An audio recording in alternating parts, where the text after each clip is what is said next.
ನಮಸ್ಕಾರ ಸ್ನೇಹಿತರೆ, ವಿಶ್ವ ಬ್ಲಾಗ್ಸ್ ಚಾನಲ್ಗೆ ನಿಮ್ಗೆಲ್ಲರಿಗೂ ಸ್ವಾಗತ. ಫೈನಲಿ ದಿವ್ಯ ಕಲಿಕೆ ವಿಡಿಯೋ ಜೊತೆಗೆ ಬಂದಿದ್ದೀನಿ. ಕಳೆದ ಕೆಲವು ದಿನಗಳಿಂದ ಕಮೆಂಟ್ ಸೆಕ್ಷನ್ ಅಲ್ಲಿ ನಿಮ್ಮ ಕಮೆಂಟ್ಸ್ ಗಳನ್ನ ನೋಡ್ತಾ ಇದ್ದೆ. ದಿವ್ಯ ಕಲಿಕೆ ವಿಡಿಯೋಸ್ಗೆ ನಾವು ಕಾಯ್ತಾ ಇದೀವಿ, ಯಾವಾಗ ಬರುತ್ತೆ ಅನ್ನೋದು.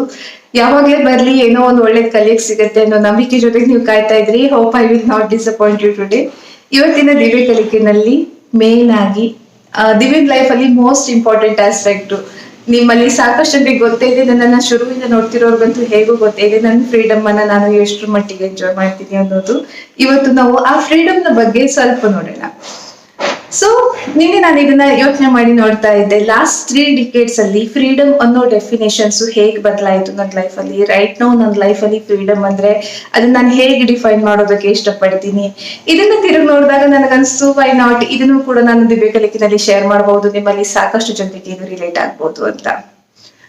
ಫಸ್ಟ್ ಡಿಕೇಡ್ ಇಂದಾನೆ ನಾವು ಶುರು ಮಾಡೋಣ. ಫಸ್ಟ್ 10 ಇಯರ್ಸ್ ನಾನು ತಿರುಗಿ ನೋಡಿದಾಗ ಒಂದು ಆ ಸ್ವಾತಂತ್ರ್ಯದ ಬಗ್ಗೆ ನನಗೆ ತುಂಬಾ ಜಾಸ್ತಿ ಏನು ಕೂಡ ಒಂದು ಕ್ಲಿಯರ್ ಪಿಕ್ಚರ್ ಅಂತ ನೆನಪಿಲ್ಲ. ಆದ್ರೆ ನೆನಪಿರುವಷ್ಟು ವಿಜುವಲ್ಸ್ ಅನ್ನ ನಾನು ತಿರುಗಿ ನೋಡಿದಾಗ ನನ್ಗೆ ಅರ್ಥ ಆಗೋದಿಷ್ಟೇ, ಬಹುಶಃ ಆಟ ಆಡೋದು ಒಂದೇ ನನ್ನ ಲೈಫಲ್ಲಿ ಒಂದು ಬಿಗ್ಗೆಸ್ಟ್ ಫ್ರೀಡಮ್ ಅನ್ನೋ ತರದಲ್ಲಿ ಇದ್ದಿರಬಹುದು. ಎನಿ ಟೈಮ್ ನನಗೆ ಯಾವಾಗ ಬೇಕೋ ಅವಾಗ ಇಡೀ ದಿನ ಬೇಕಿದ್ರು ಆಟ ಆಡಕ್ ಬಿಟ್ಬಿಟ್ರೆ ನನಗದ್ ಫ್ರೀಡಮ್ ಅನ್ನೋ ತರದಲ್ಲಿ.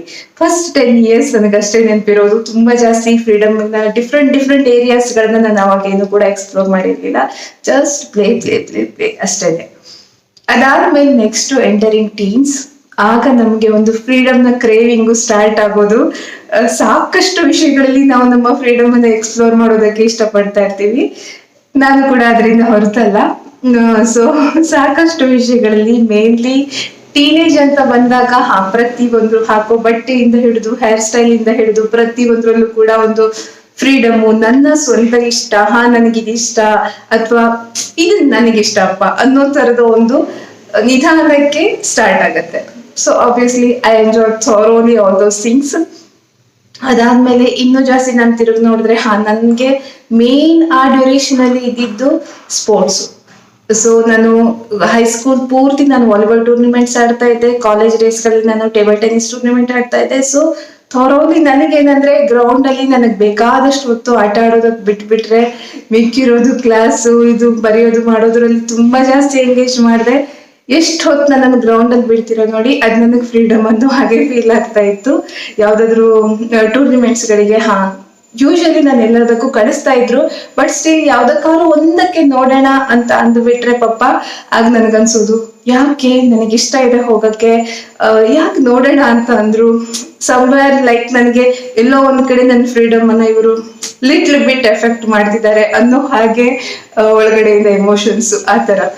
ಸೊ ಐ ಥಿಂಕ್ ನನಗೆ ಸ್ಪೋರ್ಟ್ಸ್ ನನ್ನನ್ನು ಓಪನ್ ಅಪ್ ಆಗಿ ನಾನು ಎಷ್ಟಾರು ಟೂರ್ನಿಮೆಂಟ್ಸ್ ಆಡುವಂತ ಯಾವ್ದಕ್ಕೂ ತಲೆ ಕೆಡಿಸ್ಕೊಳ್ಳದೆ ಬಿಟ್ಟಿದ್ಯಲ್ಲ, ಅದು ನನಗೆ ಮೋಸ್ಟ್ ಇಂಪಾರ್ಟೆಂಟ್ ಫ್ರೀಡಮ್ ಅಂತ ಅನ್ಸೋದು ಹೈಸ್ಕೂಲ್ ಡೇಸ್ ಗಳಲ್ಲಿ. Again college days obviously so ನಾನು ತುಂಬಾ ಒಬೇಡಿಯಂಟ್ ಮಗು ಆಗಿರ್ಲಿಲ್ಲ, but still at the end of the teens ನಾನು ನೋಡಿದ್ರೆ one good thing happened is I married my husband. 20 ಶುರುವಾಗ್ತಿರೋಷ್ಟೊತ್ತಿಗೆ ನನ್ನ ಮದ್ವೆನೂ ಆಗೋಗಿತ್ತು. So that is one good thing happened. ಅದ್ರಲ್ಲೂ ಕೂಡ ನಾನು ಫ್ರೀಡಮ್ ಅನ್ನ ಎವ್ರಿವೇರ್, ನಾನು ಹೇಳ್ದಲ್ಲ, ನಾನು ಏನು ಓದ್ಬೇಕು ಅನ್ನೋದ್ರಿಂದ ಹಿಡಿದು ನಾನು ಯಾರನ್ನ ಮದುವೆ ಮಾಡ್ಕೋಬೇಕು ಅನ್ನೋದ್ರಿಂದ ಹಿಡಿದು ನನ್ನ ಲೈಫ್ ನ ಪ್ರತಿ ಒಂದು ಡಿಸಿಷನ್ ಅಲ್ಲೂ ಕೂಡ ನನ್ನ ಒಂದು ಫ್ರೀಡಮ್ ಅಂತ ಅಂತೀವಲ್ಲ, ನನ್ನ ಇಷ್ಟ, ಇದ್ ನನ್ನ ಇಷ್ಟ ಅನ್ನೋ ಹಾಗೆ ನನ್ನ ಪ್ರತಿ ಒಂದು ಇಷ್ಟನೂ ಕೂಡ ನಾನು ಎಲ್ಲೂ ನೆಗ್ಲೆಕ್ಟ್ ಮಾಡಿಲ್ಲ. Everything I fulfilled. ಲಕ್ಕಿಲಿ ನಾನು ನನ್ನ ಮಕ್ಕಳು ನನ್ನಷ್ಟು ಏನ್ ಹೇಳಿ ತುಂಬಾ ಮನ್ಮಾನಿ ಮಕ್ಕಳಲ್ಲ. So I am enjoying my cool parenting. But ನನ್ನ ಏನು ಎಕ್ಸ್ಪ್ಲೋರಿಂಗ್ ಮೈ ಫ್ರೀಡಮ್ ಕಾನ್ಸೆಪ್ಟ್ ಇಂದಾಗಿ ನನ್ನ ಪೇರೆಂಟ್ಸ್ ತುಂಬಾನೇ ಫ್ರಸ್ಟ್ರೇಟ್ ಆಗ್ತಾ ಇದ್ರು ಕೆಲವೊಮ್ಮೆ. So that is how I want to tell my teens. One thing I want to add here, ಆ ಏಜ್ ಅಲ್ಲಿ ನನಗೆ ಹಾಗನ್ಸಿತ್ತು, but now I realise that was not the true freedom. ಯಾರಾದ್ರೂ ಮಕ್ಕಳು ನೋಡ್ತಾ ಇದ್ರೆ ಖಂಡಿತವಾಗಿಯೂ ಕೂಡ ನಮ್ಮ ಮನ್ಮನಿ ಮಾಡೋದೇ ಫ್ರೀಡಮ್ ಅಂತ ಅನ್ಕೋಬೇಡಿ. ಫ್ರೀಡಮ್ಗೆ ಬೇರೆನೆ ಡೆಫಿನೇಷನ್ಸ್ ಇದೆ. ನೆಕ್ಸ್ಟ್ ಇನ್ನು 20s ಅಂತ ಬಂದ್ರೆ ಅಷ್ಟೊತ್ತಿಗಾಗ್ಲೇ ಮದ್ವೆ ಆಗಿತ್ತಲ್ಲ. So next another layer of freedom ಶುರುವಾಯ್ತು. ಫೈನಾನ್ಷಿಯಲ್ ಫ್ರೀಡಮ್, ಜೊತೆಗೆ ನನ್ನನ್ನು ನಾನು ಇನ್ನೂ ಜಾಸ್ತಿ ಎಕ್ಸ್ಪ್ಲೋರ್ ಮಾಡಬೇಕು ಅನ್ನೋದ್ರಲ್ಲಿ starting 20s. Again 4 years I worked in MNC company. Completely work environment to complete professional life. So ಒಂದು ವೆಲ್ MNC ಕಂಪನಿ ಕಲ್ಚರ್ ಏನಿದೆ ನಾನು ಅದನ್ನ ಥೊರೋಲಿ ಎಂಜಾಯ್ ಮಾಡಿದೆ. ಫೈನಾನ್ಷಿಯಲ್ ಫ್ರೀಡಮ್ನ ಒಂದು ಇತ್ತು. ಅದಾದ್ಮೇಲೆ ಕಂಪನಿ ಲೈಫ್ ಮುಗಿದ್ಮೇಲೂ ಕೂಡ ಐಡೆಂಟಿಟಿ, ಸೆಲ್ಫ್ ಐಡೆಂಟಿಟಿ, ಫ್ರೀಡಮ್ ಅನ್ನ ಡಿಫೈನ್ ಮಾಡೋ ವೇ ಬದಲಾಯಿತು. ನಾಟ್ ಓನ್ಲಿ ಫೈನಾನ್ಷಿಯಲಿ ಗುರಿಲಿಲ್ಲ, ಫೈನಾನ್ಷಿಯಲ್ ಆಸ್ಪೆಕ್ಟು ಒಂದು ಲೆವೆಲ್ ಲಿಟ್ಲ್ ಬಿಟ್ ಓಕೆ ಅನ್ನೋವಷ್ಟು ಆದ್ಮೇಲೆ ನೆಕ್ಸ್ಟ್ ಐಡೆಂಟಿಟಿ ಶುರುವಾಯಿತು. ಸೊ ಸೆಲ್ಫ್ ಐಡೆಂಟಿಟಿ ಬಗ್ಗೆ ತುಂಬಾ ಜಾಸ್ತಿ ಗಮನ ಹೋಯ್ತು. ಸ್ಕಿಲ್ಸ್ ಅನ್ನ ಡೆವಲಪ್ ಮಾಡ್ಕೊಳ್ಳೋದ್ರ ಕಡೆಗೆ ಜಾಸ್ತಿ ಗಮನ ಹೋಯ್ತು. I completed my AMI in my 20s. 4 years ನಾನು ವರ್ಕ್ ಮಾಡಿದೆ. ಆಮೇಲೆ ಮಿಕ್ಕಿರೋ ಇಯರ್ಸ್ ಎಲ್ಲ ನಾನು ನನ್ನ AMI ಕಂಪ್ಲೀಟ್ ಮಾಡಿದೆ EMC ಬ್ರಾಂಚ್ ಅಲ್ಲಿ. ಅದಾದ್ಮೇಲೆ ನೆಕ್ಸ್ಟ್ ಯೂಟ್ಯೂಬ್ ಅನ್ನ ಸ್ಟಾರ್ಟ್ ಮಾಡಿದೆ. ಆಬ್ವಿಯಸ್ಲಿ ಒಂದು ತಕ್ಕ ಮಟ್ಟಿಗೆ ನೇಮು ಫೇಮು ಮನಿ ಎಲ್ಲಾನು ಕೂಡ ಅದು ತಂದು ಕೊಡ್ತು. ಸೊ 20s ಏನಿದೆ, it was more of ambitious. Life ಅನ್ನು ಒಂದು ಸೆಟಲ್ ಡೌನ್ ಮಾಡ್ಕೋಬೇಕು, ಫೈನಾನ್ಷಿಯಲ್ ಆಸ್ಪೆಕ್ಟ್, ವೀಕ್ ಇರೋ ಆಸ್ಪೆಕ್ಟ್ಸ್ ಗಳಲ್ಲಿ ಅನ್ನೋದ್ರ ಮೇಲೆ 20s I think it was definitely more ambitious. YouTube ಅನ್ನು ಕೂಡ 1 lakh ಸಬ್ಸ್ಕ್ರೈಬರ್ಸ್ ವರೆಗೂ ರೀಚ್ ಮಾಡೋ ಪ್ರಯತ್ನ ಇರ್ಬೋದು. ಪ್ರತಿ ಒಂದ್ರಲ್ಲೂ ಕೂಡ ಐ ವರ್ಕ್ಡ್ ವೆರಿ ಹಾರ್ಡ್. ತುಂಬಾ ವರ್ಕ್ ಮಾಡಿದೀನಿ ನಾನು. ಆದ್ರೆ ನಾನು ಹೇಳಿದಾಗೆ ಎಲ್ಲೂ ಕೂಡ ನಾನು ಕಾಂಪ್ರಮೈಸ್ ಆಗ್ಲಿಲ್ಲ. In an ethical way, I worked hard and achieved whatever I wanted. So, next to 30s. Starting 30s, I think YouTube ಅಲ್ಲೇ ಜಾಸ್ತಿ ಟೈಮ್ ಅನ್ನು ಸ್ಪೆಂಡ್ ಮಾಡಿದ್ದಾನು ಅಂತ ಅಂದ್ಕೊಳ್ತೀನಿ. ಬಿಲ್ಡಿಂಗ್ ಚಾನಲ್ಸ್ ಗಳನ್ನು ಬಿಲ್ಡ್ ಮಾಡೋದು ಇದರಲ್ಲಿ. ಅದಾದ್ಮೇಲೆ ನೆಕ್ಸ್ಟ್ ಮಕ್ಕಳನ್ನ ಬೆಳೆಸೋದ್ರಲ್ಲಿ ಆಬ್ವಿಯಸ್ಲಿ ಪೇರೆಂಟಿಂಗ್ ಅಲ್ಲೂ ಕೂಡ ಏನ್ ಗೊತ್ತಾ, ಇಟ್ಸ್ ನಾಟ್ ಲೈಕ್ ನಿಮಗೆ ರೆಸ್ಪಾನ್ಸಿಬಿಲಿಟಿ ಇದ್ದ ತಕ್ಷಣ ಫ್ರೀಡಮ್ ಸಿಗಲ್ಲ ಅನ್ನೋದು ನಾನು ಒಪ್ಪಲ್ಲ. ರೆಸ್ಪಾನ್ಸಿಬಿಲಿಟೀಸ್ ಇದ್ರೂ ಕೂಡ ಫ್ರೀಡಮ್ ಅನ್ನು ಕೂಡ at the same time enjoy ಮಾಡಬಹುದು. ರೆಸ್ಪಾನ್ಸಿಬಿಲಿಟೀಸ್ ನ ಯಾವ ರೀತಿ ನಾವು ಹ್ಯಾಂಡಲ್ ಮಾಡ್ತೀವಿ ಅನ್ನೋದ್ರ ಮೇಲೆ, ಯಾವ್ಯಾವ ರೋಲ್ಸ್ಗೆ ನಾವು ಎಷ್ಟು ಟೈಮ್ ಅನ್ನು ಕೊಡ್ತೀವಿ, ಯಾವ ರೀತಿ ಅದನ್ನೆಲ್ಲ different roles. As a mother I have some roles, as a YouTuber I have some roles, as a wife I have some roles, as a daughter in law. So many roles ಗಳಲ್ಲಿ ನಾನ್ ಏನ್ ಕೊಡ್ತೀನಿ ಅನ್ನೋದನ್ನ ಕೂಡ ನಾನು choose ಮಾಡ್ತೀನಿ. Definitely ಅಲ್ಲೂ ನಾನು ಥೊರೋಲಿ ನನ್ನ ಫ್ರೀಡಮ್ ಅನ್ನ ಎಂಜಾಯ್ ಮಾಡ್ತೀನಿ. ಯಾವ್ಯಾವ ರೋಲಿಗೆ ನಾನು ಎಷ್ಟು ಟೈಮ್ ಕೊಡ್ತೀನಿ, ಏನ್ ಕೊಡ್ತೀನಿ, how much I want to contribute is always my choice. For me it never been a compulsion. ನಾನು ಯಾವ್ದ್ರಲ್ಲೂ ಕೂಡ ನಾನು ಕಂಪಲ್ಷನ್ ಪುಷ್ ಮಾಡ್ಕೊಳ್ಳಿಲ್ಲ. ಸೊ ನನ್ ಬೆಸ್ಟ್ ನಾನು ಏನ್ ಕೊಡ್ಬೋದು ಅನ್ನೋದನ್ನ ನನ್ನ ಚಾಯ್ಸ್ ಆಗಿ ಇಟ್ಕೊಂಡಿದ್ದೀನಿ. ಸೊ ಅಗೇನ್ ಅದಾದ್ಮೇಲೆ ನಾನು ಹೇಳಿದಾಗೆ ನೆಕ್ಸ್ಟ್ ಎಂಟರಿಂಗ್ 30s ಅಂತ ಬಂದ್ರೆ ನಿಧಾನಕ್ಕೆ ಫ್ರೀಡಮ್ ನ ಡೆಫಿನೇಷನ್ಸ್ ಬದಲಾಯಿತು. ಫೈನಾನ್ಷಿಯಲ್ ಫ್ರೀಡಮು ಅಥವಾ ಒಂದು ಐಡೆಂಟಿಟಿ ಅದೆಲ್ಲನೂ ಮೀರಿ ನೆಕ್ಸ್ಟ್ ವಾಟ್ ಸಿ ಆಯ್ತು, ನಿಮಗೊಂದು ಬೇಸಿಕ್ ಐಡೆಂಟಿಟಿ ಸಿಗುತ್ತೆ, ಫೈನಾನ್ಷಿಯಲಿ ಲೈಫ್ ಸೆಕ್ಯೂರ್ ಆಗ್ತಾ ಬರುತ್ತೆ. ಸೊ ಇಷ್ಟೇನಾ? ಅಲ್ಲ, this will not give you complete freedom.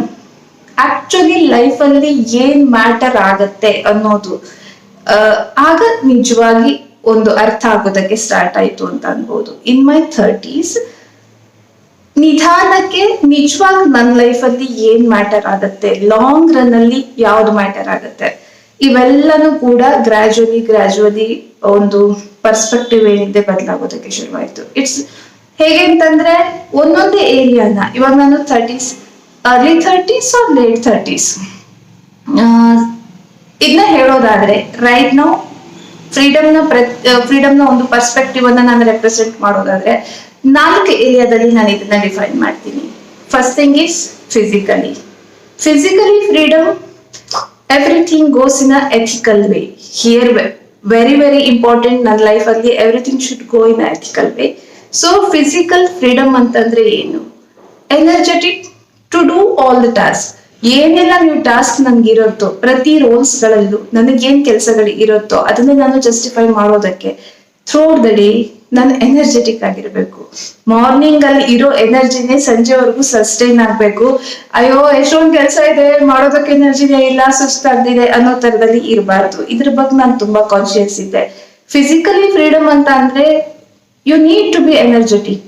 Life ಅಲ್ಲಿ ಒಂದು ಹೆಲ್ದಿಯಾಗಿ ಎನರ್ಜೆಟಿಕ್ ಆಗಿ good sleep, good food, good gut health, ಅದ್ರ ಜೊತೆಗೆ ಥ್ರೂ ದ ಡೇ ಎನರ್ಜೆಟಿಕ್ ಆಗಿ ನಾವಿರೋದು ಮೋಸ್ಟ್ ಇಂಪಾರ್ಟೆಂಟ್. ಇದು ನನಗೆ ನಿಜವಾದ ಫ್ರೀಡಮ್ ಅಂತ ಅನ್ಸ್ತಾ ಇತ್ತು. ನಾವೇನೋ ಮಾಡ್ಬೇಕು ಅಂತಂದ ತಕ್ಷಣ ಅಯ್ಯೋ ನನ್ಗೆ ಎನರ್ಜಿನೇ ಇಲ್ಲ ಅನ್ನೋದ್ರ ಬದಲು I am very much energetic, ನೀವೇನ್ ಟಾಸ್ಕ್ ಕೊಡ್ತಿರೋ I am able to do it ಅನ್ನೋ ತರದ ಒಂದು ಫಿಸಿಕಲಿ ಆ ಲೆವೆಲ್ ನ ಫ್ರೀಡಮ್ ನಮಗಿರ್ಬೇಕು ಅನ್ನೋದ್ರ ಕಡೆ ನಾನು ಗಮನ ಹರಿಸೋದಕ್ಕೆ ಶುರು ಮಾಡಿದ್ದೆ.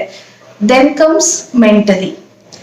ಮೆಂಟಲ್ ಫ್ರೀಡಮ್ ಅಂತ ಅಂದ್ರೆ ಮೇನ್ಲಿ ನನಗನ್ಸೋದು ಒಂದು ಗುಡ್ ಹೆಲ್ತ್ ಇದ್ದ ತಕ್ಷಣ ಎಲ್ಲಾನು ಆಗತ್ತೆ ಅಂತ ಅಲ್ಲ. ಮೆಂಟಲ್ ಫ್ರೀಡಮ್ ಗೆ, ಒಂದು ಮೆಂಟಲ್ ಪೀಸ್ಫುಲ್ ಮೈಂಡಿಗೆ ರಿಲೇಶನ್ಶಿಪ್ಸ್ ಕೂಡ ಅಷ್ಟೇ ಮ್ಯಾಟರ್ ಆಗತ್ತೆ. ಬಿಕಾಸ್ ನೀವು ಏನೇ ಅಚೀವ್ ಮಾಡಿ ಆಫೀಸಿಗೆ ಹೋಗಿ ಏನೇ ಮಾಡಿ 24 hours ಆಗಿರೋದಕ್ಕೆ ಸಾಧ್ಯ ಇಲ್ಲ. At the end of the day you have to come back to your home. ವಾಪಸ್ ಮನೆಗೆ ಬಂದ ಮೇಲೆ ಎಲ್ಲಾನು all over the place mess up ಆಗಿ, ರಿಲೇಶನ್ಶಿಪ್ಸ್ ಎಲ್ಲ ಮೆಸ್ಅಪ್ ಇದ್ರೆ ನಾವು ಹ್ಯಾಪಿಯಾಗಿ ಪೀಸ್ಫುಲ್ ಆಗಿ ನಮ್ಮ ಫುಲ್ ಪೊಟೆನ್ಶಿಯಲ್ ಅನ್ನ ನಾವು ಎಕ್ಸ್ಪ್ಲೋರ್ ಮಾಡೋದು ಸಾಧ್ಯ ಆಗಲ್ಲ. ಹಾಗಾಗಿ managing a healthy relationship mattered me a lot. ನಾನು ಇದನ್ನ ಅರ್ಥ ಮಾಡ್ಕೊಂಡಿದ್ದೆ. ಲಾಂಗ್ ರನ್ ಅಲ್ಲಿ ನಾನು ಎಕ್ಸ್ಪ್ಲೋರ್ ಮಾಡ್ಬೇಕು, ನನ್ನ ಫ್ರೀಡಮ್ ಅನ್ನು ನಾನು ಎಕ್ಸ್ಪ್ಲೋರ್ ಮಾಡ್ಬೇಕು ಅಂತಂದ್ರೆ ಬೇಸಿಕ್ ರಿಲೇಶನ್ಶಿಪ್ಸ್ ಗಳನ್ನ ಇನ್ ಪ್ಲೇಸ್ ಮೇಂಟೈನ್ ಮಾಡೋದು ಮೋಸ್ಟ್ ಇಂಪಾರ್ಟೆಂಟ್. ಇಲ್ಲ ಅಂದ್ರೆ ಲಾಂಗ್ ರನ್ ಅಲ್ಲಿ ನನ್ನ ಮೈಂಡ್ ನ ಒಂದು ಪೀಸ್ ಆಫ್ ಮೈಂಡ್ ಏನಿದೆ ಅದನ್ನ ಡಿಸ್ಟರ್ಬ್ ಮಾಡತ್ತೆ ಅನ್ನೋದು ನನಗೆ ಗೊತ್ತಾಗಿತ್ತು. So I worked on those areas also. So mental piece ಜೊತೆಗೆ ಸ್ಕಿಲ್ಸು.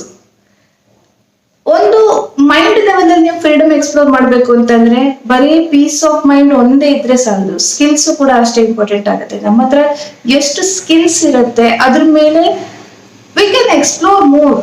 ಎಷ್ಟು ಸ್ಕಿಲ್ಸ್ ಇರುತ್ತೋ ಅದೆಲ್ಲ ಏರಿಯಾಸ್ ಗಳಲ್ಲೂ ಕೂಡ ನಾವು ಎಕ್ಸ್ಪ್ಲೋರ್ ಮಾಡ್ಬೋದು. It allows you to fly. ಅದಕ್ಕೋಸ್ಕರ ನಾನು ಸ್ಕಿಲ್ಸ್ ಅನ್ನ ಅಕ್ಯುಮುಲೇಟ್ ಮಾಡೋದ್ರ ಕಡೆಗೆ ಗಮನ ಹರಿಸಿದೆ. ಸೊ ಫಿಸಿಕಲಿ ಫಿಟ್ನೆಸ್, ಮೆಂಟಲಿ ಆಯ್ತು.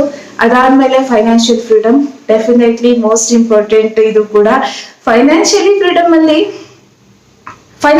ಅನ್ನು ಕೂಡ ನಾನು ಸಿಂಪ್ಲಿಫೈ ಮಾಡ್ಕೊಂಡಿದ್ದೀನಿ.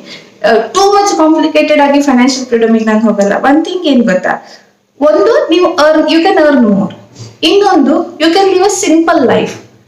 ಅರ್ನ್ ಮೋರ್ ಸೇವಿಂಗ್ಸ್ ಮಾಡ್ತಾ ಮಾಡ್ತಾ ಮಾಡ್ತಾ ಹೋಗ್ತಿರಲ್ಲ, ಸೇವಿಂಗ್ಸಿಗೂ ನೀವು ಎಷ್ಟು ಸೇವಿಂಗ್ಸ್ ಮಾಡಬಹುದು ಒಂದು ಲಿಮಿಟೇಷನ್ಸ್ ಇರುತ್ತೆ. ಅಥವಾ ಮೂವ್ ಆಗ್ತಾ ನೀವು ಹೋಗ್ತಾ ಹೋಗ್ತಾ ಹೋಗ್ತಾ ಹೋಗ್ತಾ ಎಷ್ಟು ಸೇವಿಂಗ್ ಮಾಡಿದ್ರು ಕೂಡ ಸಾಲದು ಅಂತ ಅನ್ಸುತ್ತೆ. There should be some certain limits.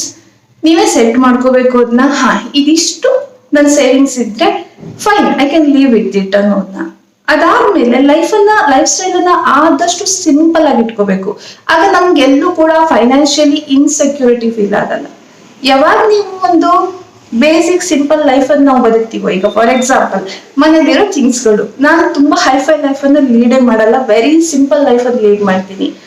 ಮನೇಲಿರೋ ಎಲ್ಲ ವಸ್ತುಗಳೇ ಹೋದ್ರೂ ಕೂಡ we can build from scratch again.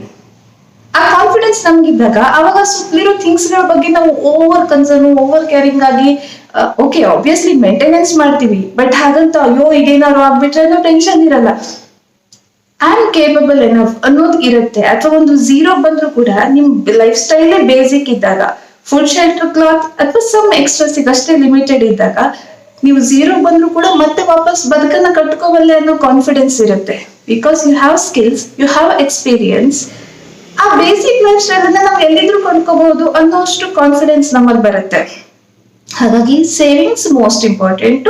ಅದ್ರ ಜೊತೆಗೆ ಲೈಫ್ ಸ್ಟೈಲ್ ಅನ್ನ ಸಾಧ್ಯ ಆದಷ್ಟು ಸಿಂಪಲ್ ಆಗಿ ಇಟ್ಕೊಳ್ಳೋದು ಕೂಡ ಮೋಸ್ಟ್ ಇಂಪಾರ್ಟೆಂಟ್. ಅವಾಗ ನೀವು ಟ್ರೂ ಫೈನಾನ್ಷಿಯಲ್ ಫ್ರೀಡಮ್ ಅನ್ನ ಎಂಜಾಯ್ ಮಾಡ್ಬೋದು. ಎಸ್, ಡೆಫಿನೆಟ್ಲಿ ಆ ಒಂದು ಸೆಕ್ಯೂರ್ಡ್ ಫೈನಾನ್ಷಿಯಲ್ ಆಸ್ಪೆಕ್ಟ್ಸ್ ಕಡೆಗೆ ನಾವು ತುಂಬಾ ವರ್ಕ್ ಮಾಡಿದೀವಿ ಇನ್ ಅವರ್ 30s. ಎಸ್ಪೆಷಲಿ ಅದರಲ್ಲಿ credit goes to my husband. ಅವ್ರದ್ದೆಲ್ಲ ಪ್ಲಾನಿಂಗ್ಸ್, ಎವ್ರಿಥಿಂಗ್. ಫೈನಾನ್ಷಿಯಲ್ ಆಸ್ಪೆಕ್ಟ್ಸ್ ನಾನು ತುಂಬಾ ಜಾಸ್ತಿ ಇಂಟ್ರೆಸ್ಟೆಡ್ ಇಲ್ಲ. So he will take care of mine also. ಹಾಗಾದ್ರೆ ಏನು ಅರ್ನೇ ಮಾಡಲ್ಲ ಅಂತ ಅರ್ಥ ಅಲ್ಲ. ಫೈನಾನ್ಷಿಯಲ್ ಆಸ್ಪೆಕ್ಟ್ಸ್ ಮೇಲೂ ಕೂಡ, ಬಿಕಾಸ್ ಟ್ರೂ ಫ್ರೀಡಮ್, ನಿಮ್ಗೆ ಮನಿ ಇಸ್ ಅ ಟೂಲ್. ಬೇಕಾದನ್ನ ಎಕ್ಸ್ಪ್ಲೋರ್ ಮಾಡೋದಕ್ಕೆ as a tool it work ಆಗುತ್ತೆ. ಹಾಗಾಗಿ ಡೆಫಿನೆಟ್ಲಿ ಆ ಟೂಲ್ ಕೂಡ ನಾವು ಗಮನದಲ್ಲಿ ಇಟ್ಕೋಬೇಕಾಗತ್ತೆ. That is financial freedom, physically, mentally, financially. And last but not the least spiritual freedom. ಇದ್ರ ಮೇಲೂ ಕೂಡ ನಾನು ವರ್ಕ್ ಮಾಡ್ತೀನಿ. But right now I am not the right person to share about it. ಈಗಿನ್ನೂ ಕೂಡ ನಾನು ಅದ್ರ ಬಗ್ಗೆ, ಆ ಆಸ್ಪೆಕ್ಟ್ ನ ಬಗ್ಗೆ ತುಂಬಾ ಡೀಪರ್ ನಾಲೆಜ್ ನ ಶೇರ್ ಮಾಡೋ ಅಷ್ಟು ಲೆವೆಲ್ ಬೆಳೆದಿಲ್ಲ. ಇನ್ ಶಾರ್ಟ್ ಹೇಳ್ಬೋದಾದ್ರೆ, gaining the knowledge aligning all the actions into it. Spiritual freedom ಅನ್ನು ಕೂಡ ನಾನು ವರ್ಕ್ ಮಾಡಿದ್ದು gaining the knowledge, aligning your actions into it. ನಾವು ಏನ್ ಜ್ಞಾನನ ಸಂಪಾದನೆ ಮಾಡ್ತೀವೋ ನಮ್ಮ ಕಾರ್ಯಗಳು, ಆಕ್ಷನ್ಸ್ ಏನಿದೆ ಅದನ್ನ ರಿಫ್ಲೆಕ್ಟ್ ಮಾಡ್ತಾ ಇರ್ಬೇಕು. ನೀವು ಮಾಡೋದೇ ಬೇರೆ, ನಾಲೆಜೇ ಬೇರೆ ಅಂತ ಅಂದ್ರೆ ಸಿಂಕೆ ಆಗಲ್ಲ, ಅದರಿಂದ ಯೂಸ್ ತುಂಬಾ ಕಮ್ಮಿ ಆಗತ್ತೆ.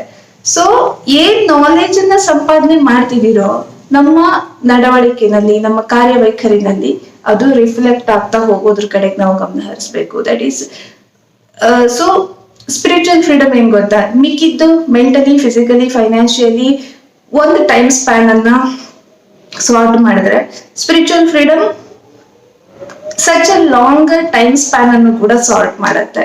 So for me freedom means all these areas, physically, mentally, financially, spiritually, ಇದೆಲ್ಲದರ ಕಡೆಗೂ ಕೂಡ ಡೆಫಿನೆಟ್ಲಿ ಇನ್ ಮೈ 30s ನಾನು ವರ್ಕ್ ಮಾಡಿದ್ದೀನಿ. Now I am nearing my 40s. I think ನನಗೇನ್ ಅನ್ಸುತ್ತೆ ಅಂತಂದ್ರೆ, ಇವೆಲ್ಲ ಫ್ರೀಡಮ್ ನಮ್ಮ ಹತ್ರ ಇದ್ರೆ when I reach my 40s definitely ನಾನು ಇನ್ನೂ ಜಾಸ್ತಿ ನನ್ನನ್ನು ನಾನು ಎಕ್ಸ್ಪ್ಲೋರ್ ಮಾಡೋದ್ರ ಕಡೆಗೆ ಗಮನ ಹರಿಸ್ಬೋದು. ಇಲ್ಲ ನಾವು ಇದ್ರಲ್ಲೇನೆ ಬೌಂಡೇಜ್ ಆಗ್ಬಿಟ್ರೆ, ಈಗೆಲ್ಲೋ ಒಂದ್ ಕಡೆ ಇದ್ರಲ್ಲೇನೆ ನಾವು ಸ್ಟಕ್ ಆಗಿ ಬೌಂಡ್ರೀಸ್ ಅಲ್ಲೇ ನಿಂತು ಬಿಟ್ರೆ ನಾವು ಮುಂದೆ ಎಕ್ಸ್ಪ್ಲೋರ್ ಮಾಡೋದಕ್ಕೇನೆ ಆಗಲ್ಲ. ಇನ್ನೂ ಸಾಕಷ್ಟಿದೆ ಲೈಫಲ್ಲಿ ನಾನು ಎಕ್ಸ್ಪ್ಲೋರ್ ಮಾಡೋದಕ್ಕೆ. ಹಾಗಾಗಿ I always felt like all these freedoms adds to it. ನಾನು ಏನ್ ಮುಂದೆ ಹೆಜ್ಜೆ ಇಡ್ತೀನಿ ಅಥವಾ ಮುಂದೊಂದಿನ ಫ್ರೀಡಮ್ ನ ಡೆಫಿನೇಷನ್ ಇನ್ನೂ ಕೂಡ ಬದಲಾಗಬಹುದು. ಏಜ್ ಆದಾಗ ನಮ್ಗೆ ಹೊರಗಡೆ ಹೋಗಿ I am capable to walk ಅಂತ ಅಂದ್ರೆ ಅದು ಕೂಡ ಫ್ರೀಡಮ್ ಅಂತ ಅನ್ಸ್ಬಹುದು. ಕಿವಿ ಕೇಳಿಸುತ್ತೆ, ಕಣ್ ಕಾಣಿಸುತ್ತೆ ಅಂತ ಅಂದ್ರೆ ಅದು ಕೂಡ ಫ್ರೀಡಮ್ ಅಂತ ಅನ್ಸ್ಬಹುದೇನೋ ಮುಂದೆ, ಗೊತ್ತಿಲ್ಲ. ಬಟ್ ರೈಟ್ ನೌ ಫ್ರೀಡಮ್ ನ ಡೆಫಿನೇಷನ್ಸ್ ಬಂದ್ರೆ ಇದು 4 ಏರಿಯಾಸ್ ಗಳಲ್ಲಿ ನಾನು ಡಿಫೈನ್ ಮಾಡೋದಕ್ಕೆ ಇಷ್ಟಪಡ್ತೀನಿ. So in short, what is freedom for me ಅನ್ನೋದನ್ನ ನಾನು ರೆಪ್ರೆಸೆಂಟ್ ಮಾಡಿದ್ದೀನಿ. ಈಗ ಯಾವ್ದಾದ್ರು ಏರಿಯಾಸ್ ಗಳಲ್ಲಿ ಸ್ಪಿರಿಚುವಲಿ ಬಿಟ್ಟು ಮಿಕ್ಕಿರೋ 3 ಏರಿಯಾಸ್ ಗಳಲ್ಲಿ ಇನ್ನು ಡೀಪ್ ಆಗಿ ಏನಾದ್ರು ಅಡ್ರೆಸ್ ಮಾಡ್ಬೇಕು ಅಂತ ಇದ್ರೆ ಖಂಡಿತವಾಗ್ಲೂ ಕೂಡ ಕಾಮೆಂಟ್ ಸೆಕ್ಷನ್ ಅಲ್ಲಿ ಕೇಳಿ. If possible I will record it for you. ಇಲ್ಲ ಅಂತಂದ್ರೆ ಏನೇ ಕ್ವಶನ್ಸ್ ಗಳಿದ್ರು ಕೂಡ ಕಾಮೆಂಟ್ ಸೆಕ್ಷನ್ ಅಲ್ಲಿ ಕೇಳಿ ನಾನು ಆನ್ಸರ್ ಮಾಡ್ತೀನಿ. ಸೊ ಇವತ್ತಿನ ದಿವ್ಯ ಕಲಿಕೆನಲ್ಲಿ ನಾನ್ ನನ್ನ ಫ್ರೀಡಮ್ ಅಥವಾ ಒಂದು ಸ್ವಾತಂತ್ರ್ಯದ ಪರ್ಸ್ಪೆಕ್ಟಿವ್ ನ ಹೇಗೆ ನೋಡ್ತೀನಿ ಅನ್ನೋದನ್ನ ತಿಳಿಸಿದೀನಿ. ಇದ್ರಲ್ಲಿ ನೀವ್ ಯಾವ್ದಕ್ಕೆಲ್ಲ ರಿಲೇಟ್ ಆದ್ರಿ, ರೈಟ್ ನೋ ನೀವ್ ಯಾವ ಸ್ಟೇಜ್ ಅಲ್ಲಿ ಇದ್ದೀರಿ, ಖಂಡಿತವಾಗ್ಲೂ ಕೂಡ ಕಾಮೆಂಟ್ ಸೆಕ್ಷನ್ ತಿಳಿಸಿ. ನಿಮ್ ಬಗ್ಗೆ ತಿಳ್ಕೊಳ್ಳೋದಕ್ಕೆ ನಾನು ಕೂಡ ಕಾಯ್ತಾ ಇರ್ತೀನಿ.